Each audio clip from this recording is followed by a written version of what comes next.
Hey guys, welcome back to the channel. How to create a login page in Google Sites in 2025. So make sure you will just have to on this page and go to the next tab and just type login HTML CSS code. So just go for it. And after, as you can see, this is the first website. So just tap on it as well. So from here, if you just have to scroll down, and this is the example. So you just have to just try it yourself. Just tap on it. So right now, what we're gonna do, we will just have to copy it from the top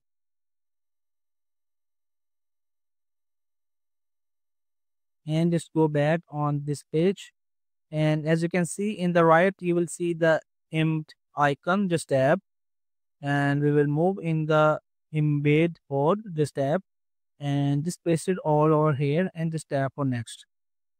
So we will wait for the moment when it's completely load like this. So we will just tap on insert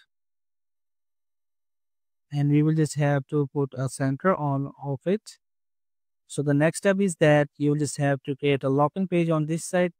The another website and another window is that you'll just on the authpro.com. And as you can see, this is the want to run the membership website. So here is it will just have to you will just have to sign up from here, and it will just give you authorized, and it will just create a login page right over here.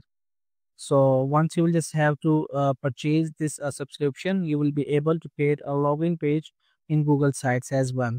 That's it. Thank you so much.